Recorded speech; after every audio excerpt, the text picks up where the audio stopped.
இந்திய அரசியல் வரலாற்றில் ஜவஹர்லால் நேருவுக்கு பிறகு யாரும் தொடர்ந்து மூன்றாவது முறையாக பிரதமராக இருந்ததில்லை என்ற வரலாற்றை பிரதமர் மோடி மாற்றிக் காட்டியிருக்கிறார். நாட்டின் பிரதமராக மூன்றாவது முறையாக தேர்வாகியுள்ள அவர் எந்த அரசியல் பின்புலமும் இல்லாத ஒரு சாதாரண குடும்பத்திலிருந்து அரசியலுக்கு வந்தவர்.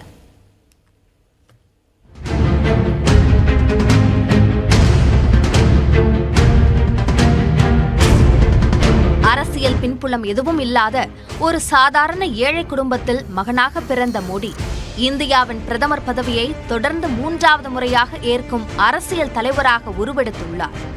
தேசம் சுதந்திரம் பெற்ற பிறகு ஒருவர் தொடர்ந்து 3 முறை பிரதமராக பதவியேற்றுக் கொண்ட பெருமை ஜவஹர்லால் நேருவுக்கு மட்டுமே உண்டு. அந்த வரலாற்றில் பிரதமர் மோடியும் தன்னை இணைத்துக் கொண்டுள்ளார். குஜராத்தின் வத் நகரில் 1950ஆம் ஆண்டு செப்டம்பர் 17ஆம் தேதி முல்சந்த் மோடி ஹீராபென் தம்பதிக்கு 3வது மகனாக பிறந்தவர் நரேந்திர மோடி.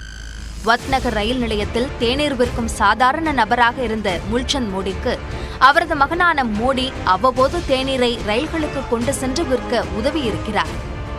குடும்பத்தில் 5 மகன்கள் மற்றும் ஒரு மகளின் உணவு தேவையை சமாளிக்க மோடியின் தாயார் ஹீராபென் பிற வீடுகளில் சென்று பணியாற்றியும் உள்ளார். பள்ளி பருவத்தில் சராசரி மாணவனாக திகழ்ந்த நரேந்திர மோடி பள்ளி அளவிலான நாடகங்களில் நடித்ததுடன் பேச்சுப் போட்டியிலும் பங்கேற்று பல பரிசுகளை வென்றுள்ளார். இருப்பினும் அரசியல் தொடர்பே இல்லாத குடும்பத்தில் பிறந்து வளர்ந்த மோடிக்கு அரசியல் ரீதியான ஈர்ப்பை ஏற்படுத்தியது RSS இயக்கம்தான். தனது 8வது வயதில் RSS இயக்கத்தில் சேர்ந்த மோடி ராமகிருஷ்ணா மிஷன் சார்பில் நடத்தப்பட்ட பேளூர் மடத்தில் சில வாரங்கள் தங்கியிருந்த போது ஆன்மீகம் மீதான ஈடுபாடு ஏற்பட்டதாக கூறப்படுகிறது.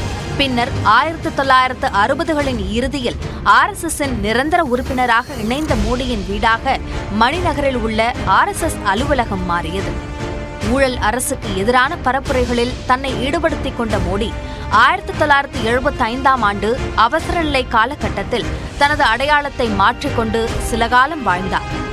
அப்போது அவருக்கு RSS தரப்பில் வழங்கப்பட்ட பணி என்பது சிறையில் உள்ள RSS தலைவர்களின் குடும்பத்திற்கு தேவையான உதவிகளை செய்வதுதான். பின்னர் RSS அமைப்பில் பல பதவிகளை வகித்த மோடியின் ஒருங்கிணைப்பு திறமையை பார்த்த LK அத்வானி அவரை பாஜகவின் அமைப்பு செயலாளராக 1987இல் நியமித்தார். 1990ஆம் ஆண்டு அத்வானியின் ரத யாத்திரைக்கான வியூகத்தை வகுத்துக் கொடுத்த மோடி கட்சியின் தேசிய செயலாளராகவும் 1991இல் நியமிக்கப்பட்டார். குஜராத் உள்ளாட்சி தேர்தல்களில் அடுத்தடுத்த வெற்றிகளை பெற்ற பாஜக சட்டமன்ற தேர்தலிலும் முத்திரை பதித்தது. இதன் மூலம் கேசுபாய் பட்டேல் குஜராத் முதலமைச்சராக பதவியேற்றார். அதன் பிறகு குஜராத் அமைச்சரவை கூட்டங்களில் பங்கேற்ற மோடி அரசியல் ரீதியாகவும் தவிர்க்க முடியாத நபராக உருவெடுத்தார். பின்னர் பல்வேறு அரசியல் சூழல் மாற்றங்களால் அப்போதைய பிரதமர் வாஜ்பாய் பரிந்துரையின் பேரில் கேசுபாய் பட்டேலுக்கு பதிலாக குஜராத் முதலமைச்சராக 2001ஆம் ஆண்டு மோடி நியமிக்கப்பட்டார்.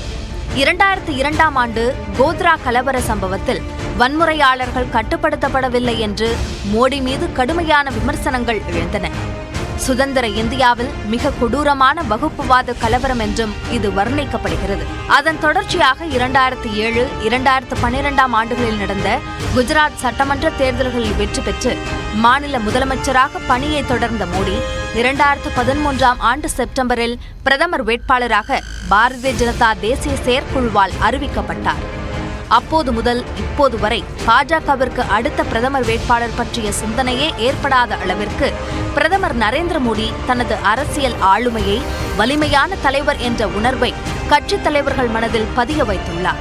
2014ஆம் ஆண்டு முதல் முறையாக இந்திய பிரதமராக மோடி பதவியேற்ற போது ஜவஹர்லால் நேருவுக்கு பிறகு அவர்தான் தொடர்ந்து 3வது முறை இந்தியாவின் பிரதமராக பதவியேற்கப் போகிறார் என்பதை யாரும் உணர்ந்திருக்கவில்லை. ஆனால் அந்த வரலாற்றை பிரதமர் மோடி தற்போது நிகழ்த்தி காட்டியிருக்கிறார்.